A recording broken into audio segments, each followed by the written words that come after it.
안녕하세요. 휴먼버그입니다. 영화에 나오는 장면인데요. 우리도 그런 경우 많지 않나요? 어머니 장례식이나 아버지 장례식인데 눈물이 안 나옵니다. 사람들 앞에서 의연하게 버티고 장례 절차도 하나하나 치르게 됩니다. 눈물이 안 나와요. 슬프지 않았던 건 아닙니다. 그런데 그냥 안 나온 겁니다. 그런데 집에 돌아와서 방 안에 불을 다 끄고 혼자 어둠 속에 앉아 있다가 냉장고 문을 엽니다. 그 안에 파 한 단이랑 배추, 무 이런 게 있어요. 엄마가 사다 놓은 거죠. 김치 담그려고 했던 겁니다. 내일 뭔가 해 먹으려고 장을 봤던 거죠. 그걸 보는 순간에 눈물이 쏟아지게 됩니다. 이상하지 않나요? 장례식이라고 하는 거대한 슬픔 앞에서는 멀쩡했는데 냉장고 안에 있는 파 한 단에 무너지는 겁니다. 왜 우리는 큰일 앞에서는 버티다가 엉뚱하게 사소한 것 앞에서는 무너지는 걸까요? 그건 그냥 감성적인 이야기일까요? 아니죠. 우리의 뇌가 슬픔을 처리하는 방식에 진짜 이유가 있습니다. 비슷한 경험들이 있지 않나요? 힘든 일이 터졌을 때 의외로 담담해집니다. 주변 사람들이 걱정하는데 나는 오히려 괜찮습니다. 그런데 며칠 후에 혼자 양말을 정리하다가 갑자기 눈물이 나는 거예요. 아니면 출근길에 듣던 노래 한 소절에 갑자기 주저앉기도 하고 샤워하고 머리를 말리다가 갑자기 울컥해지는 거죠. 이유를 모르겠어요. 왜 하필 지금, 왜 하필 이걸로 우는 건가 싶죠. 하지만 이건 사실 아주 정상적인 반응이라고 합니다. 우리 뇌에는 일종의 비상 모드가 있거든요. 큰 충격이 오면 뇌가 감정을 일시적으로 차단합니다. 아드레날린이라고 하는 호르몬이 확 쏟아지면서 몸을 긴장 상태로 만들어요. 심장은 빨리 뛰고 정신은 또렷해지고 울고 있을 여유를 안 주는 겁니다. 뇌가 지금은 슬퍼할 때가 아니야. 일단 살아남아라고 명령을 내리는 겁니다. 장례식에서 안 온 게 냉정해서가 아닙니다. 뇌가 너무 큰 슬픔을 감당할 수 없으니까 잠깐 감정의 스위치를 꺼버리는 겁니다. 여기서 핵심은 꺼버렸다는 거지 사라졌다는 게 아니라는 겁니다. 물을 담는 컵이 있다고 한번 생각해 보죠. 누군가를 잃었다라고 하는 슬픔은 양동이째 들이붓는 물이겠죠.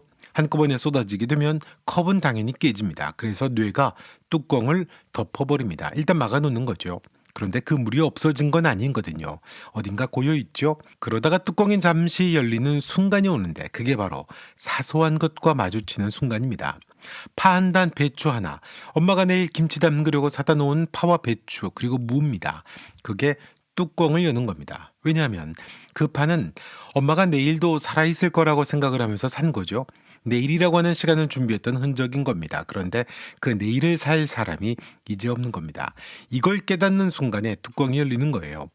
큰 슬픔은 뇌가 차단하지만 사소한 것은 그 차단을 뚫고 들어오기 때문입니다. 그게 첫 번째 이유입니다. 그런데 왜 하필 사소한 게 뚫고 들어오는 걸까요? 그런 경험들이 있지 않나요? 어떤 냄새를 맡았는데 갑자기 옛날 기억이 확 떠오르는 거예요. 할머니 집에서 맡았던 된장 냄새, 초등학교 때 먹었던 급식 냄새, 냄새 하나에 그 시절의 감정까지 통째로 돌아오는 경험 말이죠. 이런 걸 프루스트 효과라고 부르는데요. 프랑스의 작가 프루스트가 홍차에 적신 과자를 먹다가 어린 시절의 기억이 한꺼번에 밀려왔다는 데서 나온 말입니다. 감각이 기억의 문을 여는 현상이죠. 우리 뇌에서 냄새나 촉감 같은 감각 정보를 처리하는 부분이 있습니다. 이 부분이 기억과 감정을 저장하는 부분이랑 바로 옆에 붙어 있어요. 그래서 감각 신호가 들어오게 되면 그 옆에 있는 감정이 같이 깨어나는 겁니다. 냉장고 안에 있는 파가 바로 그거예요. 파를 눈으로 보는 순간 뇌는 파를 정보로만 받아들이는 게 아닙니다. 엄마가 부엌에서 파를 써는 소리, 김치 담그려고 배추에 양념 바르는 모습, 냄새, 김장김치의 그 시원한 맛, 어머니의 목소리 이런 것들이 한꺼번에 딸려 나오는 겁니다. 머리로 생각하기 전에 몸이 먼저 반응을 하는 겁니다. 그러니까 파나 배추나 무는 그냥 채소가 아닌 거죠. 그건 엄마가 살아있을 때의 모든 일상이 압축된 감각 덩어리입니다. 이게 두 번째 이유입니다. 사소한 물건은 감각 기억을 건드리고 감각 기억은 감정을 통째로 깨웁니다. 물론 사람마다 차이는 있죠. 어떤 분은 냄새에 유독 약하고 어떤 분은 소리에 더 반응하고요. 누군가는 또 빈 의자를 보는 것만으로도 무너질 수 있고 누군가는 고인이 쓰던 칫솔을 발견하는 순간일 수도 있습니다. 형태는 다르지만 구조는 같습니다. 일상의 흔적이 감각을 타고 감정까지 도달하는 겁니다. 그런데 하나가 더 있어요. 슬픔은 한번 크게 오고 나서 끝나는 게 아니라는 겁니다. 파도처럼 온다는 거죠. 밀려왔다가 빠지고 또 밀려왔다 빠지고 이걸 슬픔의 파도 모델이라고도 부릅니다. 슬픔은 직선으로 줄어드는 게 아니라 물결처럼 왔다 갔다 하면서 서서히 잦아든다는 겁니다. 괜찮은 날이 있죠. 웃을 수도 있고 일상이 돌아가는 것 같죠. 그런데 갑자기 어느 순간 다시 확 밀려옵니다. 7시요. 마트에서 장을 보다가 어머니가 좋아했던 과일 앞에 멈춰 서는 겁니다. 아니면 뭐 세탁기를 돌리다가 어머니의 옷 한 벌이 나올 수 있는 거죠. 이걸 겪는 사람들이 제일 무서워하는 건 그런 겁니다. 내가 아직도 이러는 게 이상한 거 아닌가 하는 생각이에요. 벌써 몇 달이 지났는데 왜 아직도 파 한 단, 배추 하나에 우는 걸까? 혹시 나한테 뭔가 문제가 있는 건 아닌가 하고요. 하지만 이건 정상입니다. 뇌가 슬픔을 처리하는 정상적인 과정입니다. 한 번에 다 소화하게 되면 뇌가 망가지니까 조금씩 나눠서 보내주는 겁니다. 파도가 밀려올 때마다 조금씩 슬픔을 소화하고 있는 겁니다. 그러니까 슬픔은 한 번 울고 끝나는 게 아니라 파도처럼 반복된다는 겁니다. 그리고 그 파도의 방아쇠가 되는 건 대부분 사소한 것들이다라고 하는 겁니다. 그러면은 궁금해지는 게 하나 있죠. 사소한 것에 무너지는 게 정상이라는 건 이해가 되는데 그 파도가 오면 그럼 어떻게 해야 되는 건가? 그거잖아요.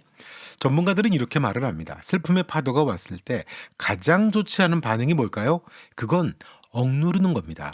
괜찮아, 괜찮아 하면서 억지로 밀어내는 거예요. 감정을 억누르게 되면 몸에 스트레스 호르몬이 더 오래 머문다는 연구 결과가 있습니다. 코르티솔이라고 하는 호르몬 아시죠? 우리 몸의 비상 알람과 같은 호르몬이죠. 알람이 계속 울리고 있으면 몸은 지칩니다. 그게 만성 피로고 두통이고 수면 장애로 이어질 수 있는 겁니다. 그러니까 울고 싶을 때 우는 게 오히려 뇌한테는 이로운 겁니다. 그래서 실컷 울고 나면 오히려 개운해질 때가 있잖아요.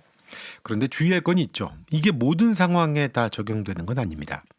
슬픔이 몇 달이 지나도 일상생활 자체가 불가능할 정도로 지속이 되면 그건 전문가의 도움이 필요한 단계일 수 있습니다. 파도가 오는 건 정상이에요. 하지만 파도에서 영영 빠져나올 수 없는 느낌이 든다면 혼자 감당하면 안 됩니다. 그리고 사소한 것에 무너진다는 건 그만큼 사소한 일상을 함께한 시간이 있었다는 뜻이잖아요. 냉장고 안에 파 한 단, 배추 하나에 우는 건 약한 게 아닙니다. 그만큼 사람과의 평범한 하루가 소중했다는 증거잖아요. 생각해보면 우리가 누군가를 진짜 사랑했는지는 거창한 순간에서 드러나는 게 아니거든요. 같이 마트에서 장을 본 기억, 소파에 나란히 앉아 아무 말 없이 TV를 본 시간들, 잠들기 전에 내일 뭐 먹을까 하고 물어보는 그 한마디, 이런 것들이요. 이 평범한 것들이 사라졌을 때 찾아오는 빈자리, 그게 사실 진짜 슬픔의 정체라는 겁니다. 파 한 단, 배추 하나가 사람을 울리는 이유는 파가 슬퍼서가 아니죠. 그 파를 사다 놓은 사람이 내일도 여기 있을 거라고 아무렇지 않게 믿었던 그 평범한 믿음이 더 이상 가능하지 않기 때문에 그런 겁니다. 사랑했다는 뜻이죠. 울어도 되는 겁니다. 파도가 밀려오면 잠깐 멈춰야 합니다. 꼭 빨리 괜찮아질 필요는 없습니다. 파도는 빠지거든요. 반드시 빠집니다. 그리고 빠지고 나면 조금씩 숨 쉴 수 있는 시간이 늘어나게 됩니다. 냉장고 안에 파 한 단 또는 뭐 서랍 속의 안경, 빨래 바구니 남아있는 셔츠, 이러한 사소한 것들이 울게 만든다면 그건 절대 약해서가 아닙니다. 내가 사랑할 줄 아는 사람이다라고 하는 아주 명확한 증거라는 겁니다. 자, 오늘 영상은 여기까지 하겠습니다. 영상 보시고 좋으셨다면 좋아요, 구독 부탁드리고요. 여러분의 경험이나 생각도 댓글로 남겨주시면 고맙겠습니다. 마음의 설서 휴먼버그였습니다. 고맙습니다.